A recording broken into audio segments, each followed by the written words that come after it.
اعوذ باللہ من الشیطان الرجیم بسم اللہ الرحمن الرحیم۔ معزز ناظرین السلام علیکم ورحمۃ اللہ وبرکاتہ۔ پروگرام سخن میں ایک بار پھر آپ کا میزبان اطہر کاظمی آپ کا خیر مقدم کرتا ہے، اور آج اس پر مسرت موقع پر اپنے وقت کے امام عصر رضی اللہ تعالیٰ فرجہ شریف کی خدمت میں اور عالم انسانیت کی خدمت میں مبارکباد پیش کرنی۔ آج موقع ہے ولادت باسعادت حضرت رسول اللہ صلی اللہ علیہ وآلہ وسلم کی اس مبارک گھڑی پر ہم اس پروگرام کو لے کر آپ کی خدمت میں پیش ہونے کی سعادت حاصل کر رہے ہیں۔ ناظرین اکرام، یوں تو پوری دنیا کے لیے مرکز ہدایت حضور کی ذات ہے، اور اسی بات کو ملبوز خاطر رکھتے ہوئے ہم جب دنیا کے سامنے ان کے کردار کی عکاسی کرتے ہیں تو دنیا شاید یہی سمجھتی ہے کہ پوری دنیا میں اگر کوئی سب سے بہترین انسان ہے، بشری پیکر میں ہے، تو وہ ہمارے رسول صلی اللہ علیہ وآلہ وسلم۔ آئیے ناظرین، اس موضوع پر ڈسکس کرنے کے لیے ہمارے ساتھ موجود ہیں حجت الاسلام والمسلمین علی جناب مولانا مصطفیٰ علی خان ادیب الہندی صاحب قبلہ۔ ان کا استقبال کرتے ہیں اور اس پروگرام کا آغاز کرتے ہیں۔ السلام علیکم آقا۔ علیکم السلام ورحمۃ مبارکباد پیش کرتے ہیں آج اس پرمسرت موقع پر اور وقت کے امام کے حضور بھی۔ پہلا سوال یہ ہے کہ جب حضرت کی ولادت کے سلسلے میں بات ہوتی ہے تو کیا وجہ ہے کہ آپ نوری مخلوق ہیں لیکن پیکر بشری میں آپ کو اس دنیا میں بھیجا؟ کس طریقے کے پیغامات جو ہے وہ حضور کی ذات کو، جبکہ نوری مخلوق ہیں، پیکر بشری میں جو آپ کو بھیجا گیا؟ اعوذ باللہ من الشیطان الرجیم، بسم اللہ الرحمن الرحیم، الحمد للہ رب العالمین، وصلی اللہ علی سیدنا محمد وعلیہ الطیبین الطاہرین۔ سب سے پہلے امام عصر رضی اللہ تعالیٰ فرجہ الشریف آپ کی خدمت میں اور تمام ناظرین کی خدمت میں ولادت باسعادت رسول اکرم صلی اللہ علیہ وآلہ اور امام جعفر صادق علیہ السلام کی مناسبت سے تبریک اور تہنیت پیش کرتے ہیں، اور خداوند عالم سے اس پر مسرت موقع پہ دست میں دعا ہے کہ وہ اس دن کے صدقے میں، اس عید کے صدقے میں، ان دونوں ہستیوں کے صدقے میں منجی عالم بشریت حضرت بقیت اللہ العظم کے ظہور میں تعجیل فرمائے اور دنیا کو امن اور امان کی طرف واپس لے جائے۔ رسول اکرم صلی اللہ علیہ وآلہ کو خداوند عالم نے سب سے پہلے خلق کیا، اس میں کوئی شک نہیں ہے۔ رسول اکرم سے جو روایات ہم تک پہنچی ہیں اور جس کو عامہ اور خاصہ سب نے نقل کیا ہے کہ رسول اکرم نے ارشاد فرمایا کہ سب سے پہلے خداوند عالم نے میرے نور کو خلق کیا۔ البتہ اس سے ملتی جلتی روایات اور بھی ہیں جہاں دیگر چیزوں کی بات کی گئی ہے، کہ مثلا سب سے پہلے خداوند عالم نے نور کو خلق کیا، یا سب سے پہلے خداوند عالم نے قلم کو خلق کیا، یا سب سے پہلے خداوند عالم نے رسول اکرم نے اپنے لیے فرمایا کہ مجھے خلق کیا۔ تو یہ تمام چیزوں کو اگر ہم ان روایات کو اکٹھا کریں تو ان میں کوئی تضاد نہیں ہے آپس میں۔ ہم اگر اس طرح سمجھیں کہ جب اول ہے تو نور پہلے آیا یا قلم پہلے آیا، یا مثال کے طور کے اوپر رسول اکرم صلی اللہ علیہ وآلہ پہلے ہے، تو اصل رسول کی چونکہ ساری حدیثیں رسول کی طرف منسوب ہیں، لہٰذا اس میں تضاد اگر ظاہری طور سے نظر آئے، نہیں تضاد نہیں ہے۔ خداوند عالم نے سب سے پہلے رسول اکرم کو ہی خلق کیا، ان کے نور کو خلق کیا۔ اب اس نور سے ہی وہی نور قلم بھی ہے، وہی نور اصل نور بھی ہے، وہی نور ہے جس کی وجہ سے باقی تمام چیزوں کی تخلیق ہوگی۔ جس زاویے سے اس کو دیکھنے والا دیکھے گا اس کے لیے وہ نور اس طرح کی کیفیت کو اختیار کر لے گا۔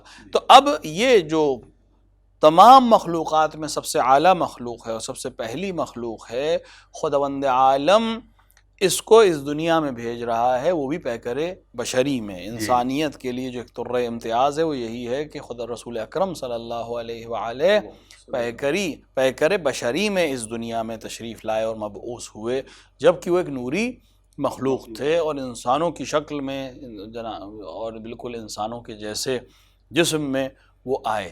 لیکن اس کا یہ مطلب نہیں ہے کہ ان کو عام انسانوں جیسا سمجھ لیا جائے، جیسے بہت سے لوگ سمجھنے کی گستاخی کرتے ہیں۔ خود رسول اکرم پیکر جسمانی ہونے کے باوجود بہت سی چیزیں ایسی تھیں جو عام انسانوں کی نہیں تھیں، یعنی عام انسانوں کے ساتھ جو چیز ہوتی وہ رسول اکرم کے ساتھ نہیں تھی، با ان کے کہ وہ پیکر بشری میں تھے، اس سے انکار نہیں ہے۔ اگر کیوں میرے ذہن میں ایک سوال آیا، کیونکہ اکثر کر کے جب گفتگو ہوتی ہے کہ وہ حضور کے لیے کہتے ہیں کہ خدا کہہ رہا ہے کہ میں نے تم میں سے ایک بشر کے ذریعے وہ خلق کیا، تو اب اس جو قول کو یا ہم خداوند عالم کی طرف سے بھیجیں اس پر جو تبصرہ پیش کرتے ہیں کہ ہم جیسا ہے نبی، تو اس پر آپ کس طرح؟ دیکھیے تم میں سے کا مطلب یہ ہوتا ہے کہ تمہارے درمیان جو ایک شخصیت ہے، اس کا یہ مطلب نہیں ہے کہ تمہارے جیسا ہی ہے۔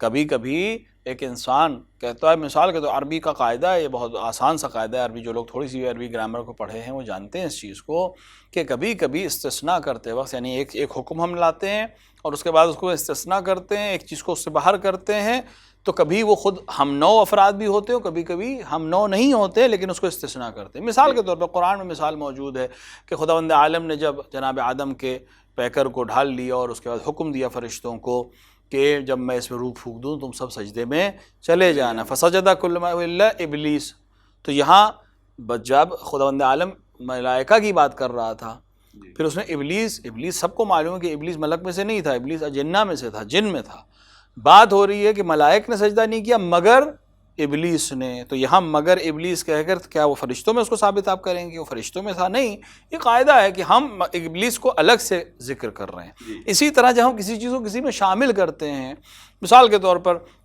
شہر میں شہر کے سبھی لوگ چلے گئے حتی جانور، تو یہ جانور شہر میں کے لوگوں میں شامل نہیں ہوتے ہیں، لوگ الگ ہیں، انسان الگ ہوتا ہے، اس جانور اس کے الگ ہوتے ہیں، لیکن ہم بتانا یہ چاہ رہے ہیں کہ سب کے سب چلے گئے، شہر میں کوئی نہیں ہے۔ اسی طرح قرآن میں خداوند عالم کہہ رہے ہیں کہ ہم نے تمہارے درمیان میں، یعنی تمہارے درمیان رہنے والی شخصیت تھی، تمہارے ساتھ اٹھنے بیٹھنے والی شخصیت تھی، تمہارے جیسی نظر آتی تھی، تمہارے درمیان سے ہی مبعوث کیا، نہ کہ کہیں اور سے لے کر آئے۔ کہیں اور سے لے کر آنے کا مطلب یہ ہے کہ اگر غیر عرب کو لے آتے، کیونکہ یہاں بات امیین کی بات ہو رہی تھی، یعنی اہل عرب، اہل مکہ کی بات ہو رہی ہے۔ بحث اس سے نہیں ہو رہی ہے کہ انسان میں ہے یا نہیں ہے، بحث یہ ہو رہی ہے کہ اہل مکہ کے لوگوں کے درمیان سے ایک شخص کو ہم نے مبعوث کیا، تمہارے درمیان یعنی اہل مکہ کے درمیان سے ایک شخص کو ہم نے مبعوث کیا، لیکن اس کا یہ مطلب نہیں ہے کہ وہ بالکل تمہارے جیسا ہے، کئی وجہ سے ان کے جیسا نہیں ہے۔ پہلی چیز، بہت سی چیزیں پیکر انسانی میں خود رسول اکرم نے قرآن کی طرف اشارہ ہوا، رسول اکرم نے کہا کہ میں تمہارے جیسا ہوں مگر ایک مجھ پر وحی نازل ہوتی ہے، یہ کتنا بڑا فرق ہے کہ وحی جس پر نازل ہوتی ہے اس کو ہم کیسے برابر سمجھ سکتے ہیں باقی انسانوں کے۔ اور اس سے پہلی بات، رسول اکرم جب یہ فرما رہے ہیں کہ سب سے پہلے خداوند عالم نے مجھے خلق کیا ہے، تو نوری مخلوق اور غیر نوری مخلوق برابر نہیں ہو سکتی۔ اب اگر وہ پیکر انسانی میں آ جائے تب بھی کیا میرے برابر ہو جائے گا ان انسان کے رویے، اور تب بھی نہیں ہوگا، کہ بہت سی چیزیں اس کے باوجود کہ وہ پیکر بشری میں تھے رسول اکرم میں ممتاز تھیں، الگ تھیں دوسروں سے۔ بہت آسان سی ہم ایک مثال دیں اپنے جوانوں کو سمجھنے کے لیے، بہت آسان بات ہم کریں، مثال کے طور پر جسم انسانی کے اندر بہت سے اعضاء ایسے ہیں، چیزیں ایسی ہیں جو جب تک جسم کا حصہ ہیں تب تک اس کی حیثیت ہے، اس کی حیثیت باقی ہوتی ہے، لیکن جیسے ہی وہ جسم سے الگ ہوتا ہے اس کی کوئی حیثیت نہیں ہوتی۔ مثال ہم دیں آپ کو، بال ہیں سر کے، جب تک وہ سر پہ ہیں انسان کے لیے زینت کا سبب ہے، ان کو سنوارتا بھی ہے، سجاتا بھی ہے اس کو، لیکن اگر اس کو کاٹ دے، جائے کسی کے پاس اور اپنے بال کٹوا دے، تھوڑے سے بھی بال کٹوا دے، وہ جو بال کٹ کے گرے اب وہ کسی قدر و قیمت کے لائق نہیں رہتے، اس کو یا تو دور پھینک دے گا یا کسی کوڑے میں ڈال دے گا یا کہیں دفن کر دے گا، جو بھی طریقہ کرے بالآخر اس کو ختم کر دے گا۔ اب اس کے اندر اس کا کوئی احترام نہیں ہے۔ جب تک وہ سر کے اوپر تھا، جسم کا حصہ تھا، تب تک اس کو سنوارا جا رہا تھا، سجایا جا رہا تھا، رنگا جا رہا تھا، سب کچھ کیا جا رہا تھا، لیکن جیسے ہی کٹ کے گرا ویسی اس کی کوئی وقت نہیں رہ گئی۔ لیکن رسول اکرم صلی اللہ علیہ وآلہ کے بالوں کے لیے سلسلے میں ملتا ہے کہ جب آپ نے حج انجام دیا اور آپ نے اپنا حلق کیا، یعنی اپنے سر کے بالوں کو اور اپنی زلف کو تراشا، تو ایک بھی بال زمین پر کسی نے گرنے نہیں دیا، اور سارے بال لوگ تبرک کے طور کے اوپر لے گئے رسول اکرم صلی اللہ علیہ وآلہ کے بال کو۔ اور اس کے ساتھ ساتھ جب لوگوں نے، اس روایت کو سب نے نقل کیا کہ جب بعض لوگوں نے وہ بال جب ایک جگہ رکھے تو اس کے اندر سے تلاوت کی آواز آ رہی تھی، تو اب یہ بال کیسے ان لوگوں کے انسانوں کے دیگر جس کے بال کٹنے کے بعد بھی اپنے رابطے وحی کو اور اپنے آپ کو قرآن سے جدا نہیں کر رہے ہیں، وہ عام انسانوں جیسے کیسے ہو سکتے ہیں؟ بہرحال اسی طرح جسم کا ایک حصہ ہے ناخون،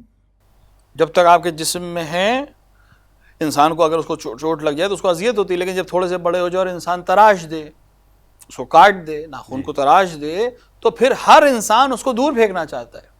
کوئی انسان اپنے ناخن کو گھر میں نہیں رکھنا چاہتا، کوئی بھی نہیں رکھنے دے گا آپ کو کہ اپنے ناخن اٹھا کے گھر میں رکھیں. لیکن روایت میں ملتا ہے کہ رسول اکرم صلی اللہ علیہ وآلہ ناخنوں کو تراشا، جناب خدیجہ الکبریٰ سلام اللہ علیہا نے اس کو ایک چیز میں رکھ لیا، لیکن جب بعد میں اس رومال کو کھولا تو وہ ہیرے اور جواہرات پہ تبدیل ہو چکے تھے. تو کہاں عام انسان اور کہاں رسول اکرم صلی اللہ علیہ وآلہ وسلم. اس میں کوئی تعجب کی بات نہیں ہے. جب رسول اکرم صلی اللہ، یہ تو ناخن تو خود جسم کا حصہ تھا رسول اکرم کے، الگ ہوئے تو ہیرے اور جواہرات میں تبدیل ہو گئے. ہم نے تو اس خاندان میں یہ عظمتیں دیکھی ہیں کہ جب ان کا ہاتھ دھلایا گیا تو وہ ہاتھ کا دھون ہیرے و جواہرات میں تبدیل ہو گیا، جبکہ وہ ہاتھ کا حصہ نہیں ہے، جسم کا حصہ نہیں ہے، تو جسم کا حصہ ہے. تو اتنی چیزیں انسان کو بتانے کے لیے، صاحب عقل کو بتانے کے لیے کافی ہیں کہ وہ آپ کے جیسے دکھتے ہیں، آپ کے جیسے ہیں نہیں. اسی طرح پسینہ ہے انسان کے بدن کا، مسلسل انسان کے بدن سے پسینہ نکلتا ہے، اور ہر انسان اس پسینے سے جب بہت زیادہ پسینہ آ جائے تو یا لباس تبدیل کرے گا یا جا کے اپنے آپ کو نہلائے گا، اپنے آپ کو پانی سے صاف کرے گا. لیکن رسول اکرم صلی اللہ علیہ وآلہ کا پسینہ جب آپ کی جبین سے گرے گا تو کبھی جناب آدم کی خلقت ہوگی، کبھی جناب نوح کی خلقت ہوگی، کبھی جناب عیسیٰ کی خلقت ہوگی، کبھی فرشتوں کی خلقت ہوگی. تو یہ بالکل برابر والی بات نہیں ہے. ان سب کے باوجود رسول اکرم کو خداوند عالم نے زمین پر بھیجا اور انسانوں کی ہدایت کے لیے بھیجا. وما محمد الا رسول اللہ، ہم نے محمد کو رسول بنا کے بھیجا، کسی اور ہدف کے ساتھ بھیجا ہی نہیں ہے. اور ہم نے رسول اللہ کو کیوں بھیجا؟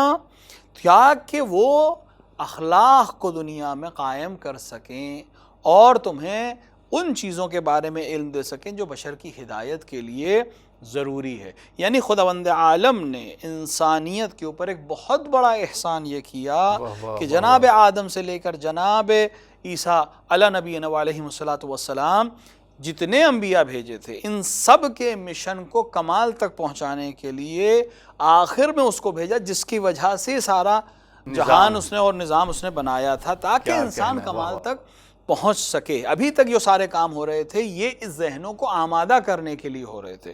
پہلے دن رسول اکرم کو اگر بھیج دیتے تو یہ ذہن اس لائق نہیں تھے کہ رسول کی بات کو تصدیق کر پاتے اور سمجھ پاتے. جناب آدم سے لے کے جناب عیسیٰ اور ان کے بعد کے جو فطرت کا دور ہے اس میں انبیاء کے جو نمائندگان تھے، جو ان کے اوصیاء تھے، انہوں نے بشری ذہن کو آمادہ کیا، اس لائق بنایا کہ اب وہ پیغمبر اکرم صلی اللہ علیہ وآلہ کی بات کو سمجھ سکیں. تو جناب رسول حالانکہ جب جناب رسول اکرم مبعوث ہوئے تب بھی ہر ایک کی جلدی سمجھ میں نہیں آئی بات.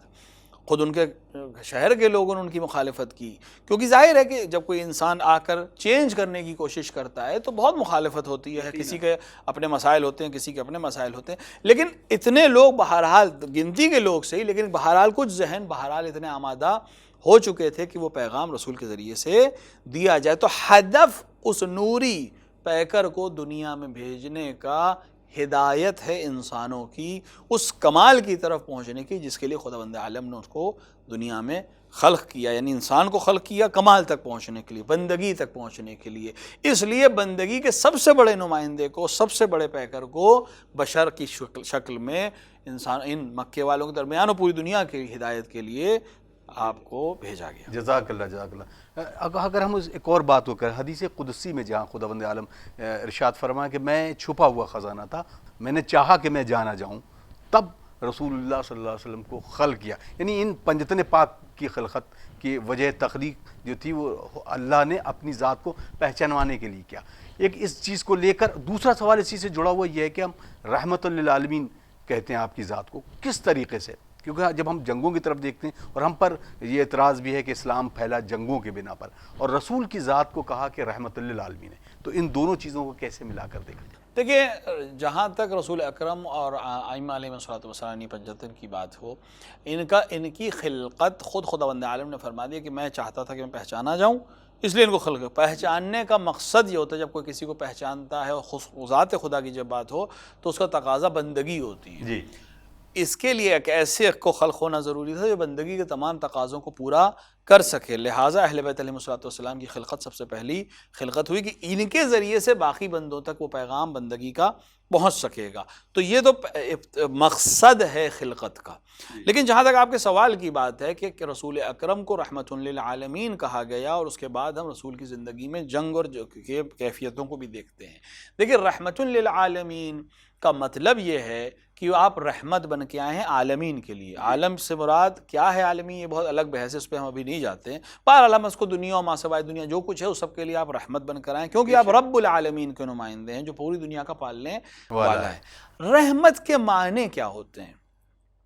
رحمت صرف یہ نہیں ہے کہ آپ کسی کو اچھی اچھی باتیں بتائیں یا صرف اس کو میٹھا کھلاتے رہیں. کبھی رحمت کا تقاضا کڑوا کھلانا بھی ہوتا ہے، کبھی رحمت کا تقاضا دوا کھلانا بھی ہوتا ہے، کبھی رحمت کا تقاضا انجیکشن لگانا بھی ہوتا ہے، کبھی رحمت کا تقاضا سرجری کرنا بھی ہوتا ہے. وہ رحمت ہی ہے، لیکن انسان کو لگ رہا ہے کہ جسم کا حصہ کاٹا جا رہا ہے. لیکن رحمت کا تقاضا یہ ہے کہ اس کے جسم کا حصہ کاٹا جائے، کیونکہ اگر یہ حصہ کاٹا نہیں گیا تو باقی پورا جسم خراب ہو جائے گا.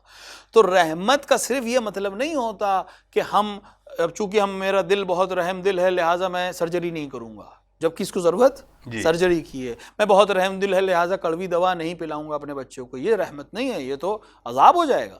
رحمت کا مطلب یہ کہ جو خیر ہے بشر کے لیے وہ سراپا خیر بنا کر ہم نے ان کو بھیجا ہے. ایک چیز یہ. دوسری ظاہری طور سے بھی اگر آپ دیکھیں تو رسول اکرم صلی اللہ علیہ وآلہ نے اتنی جنگوں میں شرکت کی، لیکن کسی جنگ میں کسی مصنف سے یہ بات نہیں ملتی کہ رسول اکرم نے کسی کو قتل کیا ہو. جی رسول اکرم نے کسی جنگ میں کسی شخص کو حتیٰ اپنے اوپر حملہ کرنے والوں کو بھی قتل نہیں کیا ہے. دیگر مجاہدین اسلام نے قتال کیا ہے. رسول اکرم نے اپنے آپ کو جب کہ ضروری تھا، جہاد ضروری تھا، اسلام کے لیے ضروری تھا، پیغام امن کے لیے ضروری تھا، لیکن پھر بھی رسول اکرم نے اپنے آپ کو قتال سے دور رکھا. دیگر لوگوں نے کیا، یہ اپنے نفس کو بھیج دیا. جب اپنے نفس کو بھیج دیا تو رسول کا یعنی امیر المومنین علیہ الصلوۃ والسلام کو بھیج دینا خود رسول کا جانا تھا، یہ ایک الگ ٹاپک ہے. لیکن بہرحال خود رسول اکرم نے کسی کو قتل نہیں کیا. دوسری بات وہی بات پلٹ کے آتی ہے کہ اسلام میں جہاد کا مقصد کشور کشائی نہیں ہے. جتنی بھی جنگیں رسول اکرم نے کی ہیں ان میں سے کوئی جنگ بھی ابتدائی جنگ نہیں ہے، ساری جنگیں دفاعی جنگیں ہیں. یعنی رسول پر جنگ تھوپی گئی. آپ کے دروازے پہ اگر کوئی حملہ ور آئے گا تو اب رحمت کا تقاضا یہ ہے کہ میرے ساتھ جو میرے امن میں اور میرے انڈر لوگ ہیں ان کو میں بچاؤں. رحمت کا تقاضا یہ نہیں کہ میں سب کے لیے رحمت بن جاؤں، ان کے لیے بھی رحمت بن جاؤں جو ان کو قتل کرنے آئے. میں ان کے سامنے سد باب کروں گا، اس میں بھی سب کا قتال نہیں کروں گا، اس حد تک قتال کروں گا جس حد تک لوگ محفوظ ہو جائیں. جب لوگ ہتھیار چھوڑ دیں، رسول نے پہلے دن اعلان کر دیا جو ہتھیار چھوڑ دے اس کو قتل نہیں کرنا ہے، بچوں کو قتل نہیں کرنا ہے، بوڑھوں کو قتل نہیں کرنا ہے، عورتوں کو قتل نہیں کرنا ہے، پانی کو مثال کے طور پہ زہر آلود نہیں کرنا ہے، ہرے پیڑ کو نہیں کاٹنا ہے. اس طرح کے تمام احکامات بتا رہے ہیں کہ بہت خاص طرح سے. بالکل اسی طرح بہت آسان سی مثال دی جا سکتی ہے جیسے ہم سرجری کرتے ہیں. سرجری میں بھی نشتر چلایا جاتا ہے اور قاتل بھی نشتر چلاتا ہے. دونوں کے پاس ممکن ہے ایک ہی کمپنی کے بنے ہوئے چاقو ہوں، لیکن ایک کا ہدف انسان کے جسم کی جان کو نکال لینا ہے اور ایک کا ہدف ہے انسان کے جسم کو صحت کی طرف واپس پلٹانا. تو اب یہ ڈاکٹر کے لیے اجازت نہیں ہے وہ کسی بھی طرح تلوار چلا دے، کہیں بھی نشتر مار دے. وہ پورا حساب کتاب لگائے گا کس حد تک زخم بنایا جائے، کہاں پہ لگایا جائے، کس وقت لگایا جائے، کس طرح سے لگایا جائے. اتنے ہی حصے کو ہم کاٹ کے باہر کریں جتنے سے نقصان ہوگا. جبکہ قاتل کے اوپر ایسی کوئی پابندی نہیں ہو، جہاں چاہے مارے، کیونکہ اس کا ہدف تو یہ ہے کہ اس کو قتل کرنا ہے. نہ اس کے اوپر چاقو کے مثال کے طور پہ اسٹرلائز ہونے کی کوئی پابندی ہے، نہ اس کے پاس یہ کوئی پابندی ہے کہ کہاں پہ مارے گا، نہ اس کے اوپر یہ کوئی پابندی ہے کتنی دیر مارے گا، کتنا بڑا زخم کرے گا، کیونکہ اس کا ہدف قتل کرنا ہے. لیکن ڈاکٹر کے اوپر ہزاروں طرح کی پابندیاں ہیں. کیوں؟ کیونکہ وہ رحمت کا نمائندہ ہے. وہ چاہتا ہے کہ اس کو حیات ملے. ظاہری طور پہ ہمیں لگ رہا ہے کہ وہ جسم کے اندر کٹس لگا رہا ہے یا وونڈز لگا رہا ہے یا نشتر چلا رہا ہے، لیکن ہدف اس انسان کو بچانا ہے. جہاد بھی بالکل اسی طرح ہے. ہمیں معاشرے کو کمال تک پہنچانا ہے. اس کمال تک پہنچانے کے راستے میں بہت سے ایسے افراد آئیں گے جن کا ہدف یہ ہے کہ وہ اپنی غرض کے لیے، اپنے فائدے کے لیے بشر کو اس کمال تک نہ پہنچنے دیں. لہٰذا وہ نقصان پہنچانے کی کوشش کریں گے، لہٰذا وہ روکنے کی کوشش کریں گے، بالکل اس کینسریس سیلز کی طرح جو آپ کے بدن کا حصہ ہے لیکن آپ کو نقصان پہنچانا چاہتا ہے. تو اب ایک انسان کی ذمہ داری ہے کہ ان کو روکنے کی کوشش کرے. اگر میڈیسن سے نہیں رک رہا ہے تو پھر سرجری کر کے ان کے جسم سے الگ کر دیا جائے تاکہ باقی جسم سالم رہ سکے. تو لہٰذا رسول اکرم صلی اللہ علیہ وآلہ نے جتنی بھی جنگیں کی، اولاً تو تھوپی گئی جنگیں تھیں اور اس میں بھی اسی حد تک قتال کیا گیا جس حد تک اس سماج کو محفوظ رکھنے کے لیے ضروری تھا. لہٰذا اتنی جنگوں کو اگر آپ دیکھیں تو اس میں اگر رسول کا ہدف قتال ہوتا کشور کشائی ہوتا، نقصان پہنچانا ہوتا، تو ہمیں مجروحین کی تعداد اور قتل ہونے والے مقتولین کی تعداد بہت زیادہ ملنی چاہیے تھی. لیکن جب اگر آپ 80 جنگوں کا حساب لیں رسول اکرم کی زندگی کی جو سب نے نقل کی 80 سے 86 جنگیں، اس میں ٹوٹل کیجویلٹیز، ٹوٹل مرنے والوں کی تعداد دونوں طرف کی ملا کر جو سب سے زیادہ کسی نے لکھی ہے وہ 1500 ہے. یعنی اگر 80 جنگوں میں 1500 لوگ قتل ہوئے دونوں طرف کے ملا کر، بہت اس سے زیادہ کسی نے نہیں لکھا ہے. تو اس کا مطلب یہ ہے کہ ہدف لوگوں کو قتل کرنا نہیں تھا، لوگوں کو زندہ کرنا تھا. وہ لوگ جو ان کی زندگی کے لیے نقصان دہ تھے صرف ان کو ہٹایا جا رہا تھا، یہی ہدف تھا. ہاں اس کو بھی یہاں پر ذکر کرنا ضروری ہے کہ رسول کے بعد چونکہ سسٹم بدلا گیا، وہ سسٹم نہیں رہا جو رسول اللہ صلی اللہ علیہ وآلہ وسلم چاہتے تھے. ان کے جانشین کو چونکہ ان کی جگہ پر نہیں بیٹھنے دیا گیا اور زمام حکومت کو لوگوں نے اپنے فائدے کے لیے اپنی طرح سے استعمال کیا. پھر انہوں نے اپنے حساب سے جنگیں بھی کی، اپنے حساب سے کشور کشائی بھی کی، لیکن ان کو رسول کے اوپر آپ نہیں رکھ سکتے کہ یہ رسول کا کام تھا. نہیں، یہ جنگیں ان بادشاہوں کا جو اپنے آپ کو خلیفہ رسول کہہ رہے تھے ان کا کام تھا. ان کی کشور کشائی ہو سکتی، اس کا اسلام سے اور رسول اکرم کی سیرت سے کوئی تعلق نہیں ہے. یا اس کے اندر شباہت آپ دکھائیں کہ بالکل رسول کی طرح سے عمل کیا گیا ہو، رسول کے کہنے پہ کیا گیا ہو. رسول نے دعوت دی اسلام کی، رسول نے کبھی حملہ نہیں کیا، اور حملہ بھی کیا تو ان دشمنوں پہ حملہ کیا جو آپ پر حملہ ور پہلے سے ہو چکے تھے، اپنے دفاع کے لیے کیا. بعد میں چونکہ سسٹم ہی بدل گیا، اب اگر آپ نے نام ہاسپٹل رکھا ہے لیکن آپ کا ہدف یہ ہے کہ لوگوں کو ہم پارٹس کو کاٹ کے الگ الگ کر کے بیچ دیں گے یا نقصان پہنچائیں گے، تو اس کے اوپر سے تمام ڈاکٹرز کے اوپر الزام نہیں آئے گا. ہم پورے ڈاکٹر کو اور سسٹم آف میڈیکل کو آپ الزام نہیں دے سکتے. لہٰذا کسی ایک شخص کے غلط عمل کرنے سے، ولو اس نے بینر رسول اللہ کے نام کا لگایا ہوا ہے یا خلافت رسول اللہ کا لگایا ہوا ہے، مطلب نہیں. خلافت ہم تب تسلیم کریں گے یا رسول نے اس کو منسوب کیا ہو یا اگر بالفرض لوگوں نے اس کو خلیفہ بنا دیا تھا، تب بھی اس کا عمل رسول جیسا ہونا چاہیے تھا. اگر اس میں عمل میں مشابہت نہیں ہے تو وہ اپنا نام کچھ بھی رکھ لے، ٹائٹل کچھ بھی رکھ لے، ہم اسے خلیفہ تسلیم نہیں کرتے. جزاک اللہ، جزاک اللہ. ناظرین آپ دیکھ رہے ہیں پروگرام سخن، گفتگو کر رہے ہیں حضور سرور کائنات حضرت محمد مصطفیٰ صلی اللہ علیہ وآلہ وسلم کی یوم ولادت کے موقع پر. اور آغا سے بہت سوال کرنا ہے لیکن وقت کے دامن میں گنجائش نہیں ہے. آغا میں بہت جلدی سوال یہ کروں گا، جو لفظ ایک امی ہے اور اس پر بھی کہ جو کائنات کو پڑھانے آیا تھا اس کے لیے یہ لفظ استعمال کیا جاتا ہے، اور اس لفظ سے بہت سارے ایسے ہیں کہ جو بچوں کے ذہن میں بھی آیا کہ اس کا مقصد یہ ہوتا ہے کہ بغیر پڑھا لکھا. تو اس پر بھی ذرا روشنی ڈالیں تاکہ نوجوانوں کے اصلاح ہو جائے. دیکھیں رسول اکرم صلی اللہ علیہ وآلہ، جیسا کہ میں نے عرض کیا وقت چونکہ کم ہے لہٰذا میں تیزی سے اس چیز کو عرض کر دوں. دیکھیے رسول اکرم صلی اللہ علیہ وآلہ کے شہادت کے بعد چونکہ سسٹم چینج کیا گیا، تو اس سسٹم کا ایک بہت بڑا ہدف یہ تھا اپنے سسٹم کو اسٹیبلائز کرنے کے لیے کہ رسول کی ذات کو، رسول کے کمال کو کم کیا جائے. وَإِلَّا جو لوگ آ کر بیٹھے ہیں ان کو جب رسول کے اصل پیکر کے ساتھ یا اصل سیرت کے ساتھ ملایا جائے گا تو بالکل میل نہیں کھائیں گے. لہٰذا مسلسل رسول کی شخصیت کو گھٹانے کی کوشش کی گئی تاکہ اس فریم میں یہ لوگ فٹ ہو سکے. ان میں سے ایک چیز کہ رسول کو امی کہا گیا اور امی کا ترجمہ بے پڑھا کر دیا گیا، جبکہ امی یہاں پہ جو رسول اکرم صلی اللہ علیہ وآلہ کے لیے استعمال ہوتا ہے وہ امی سے مراد ام القریٰ یعنی مکے کا رہنے والا، نہ کہ امی کا مراد جو ہے کہ وہ پڑھا لکھا نہیں ہو. رسول اکرم صلی اللہ علیہ وآلہ نے خود جب کہا کہ مجھے دعوت اور قلم دے دیا جائے تو خود اس بات کی دلیل تھی کہ رسول اللہ لکھنا و پڑھنا جانتے تھے. رسول اس لیے لکھنے و پڑھنے کا عمل انجام نہیں دے رہے تھے کہ الزام کل نہ لگے کہ انہوں نے کسی اور کتاب سے کاپی کر کے اپنا مذہب پیش کیا ہے. لہٰذا ظاہری طور کے اوپر رسول نے اپنے آپ کو ایسا دکھایا کہ نہ وہ پڑھتے ہیں نہ وہ لکھتے ہیں، تاکہ مذہب پر یہ الزام نہ آئے کہ یہ الگ الگ مذہبوں کی کتاب سے نکال کے ایک نئی کتاب پیش کر دی گئی ہے. لیکن جہاں تک امی لفظ کا تعلق ہے، امی کے معنی ہیں ام القریٰ یعنی مکے کا رہنے والا. اس کا کوئی تعلق رسول کے پڑھائی یا علم نہ ہونے سے نہیں ہے. اور جو دنیا کا سب سے بڑا معلم ہے مربی ہے اس کے لیے ضروری ہے کہ اس کے پاس علم ہو، اور اگر اس کے پاس علم نہیں ہوگا دوسروں کو کیسے وہ علم دے سکتا۔ بہت شکریہ آقا، بہت شکریہ۔ یقینی بہت سارے سوال اور بھی تھے لیکن کیونکہ وقت کے دامن میں گنجائش نہیں ہے۔ ناظرین آپ دیکھ رہے تھے پروگرام سخن، اور انشاءاللہ اگلے پروگرام میں آپ سے پھر ملاقات ہوتی ہے۔ تب تک کے لیے اپنے میزبان اطہر کاظمی کو اجازت دیجیے۔ والسلام علیکم ورحمۃ اللہ وبرکاتہ۔ آئیے مل کے دعا کرتے ہیں وقت کے امام کی ظہور کے لیے۔ اللہم اجل لولیک الفرج۔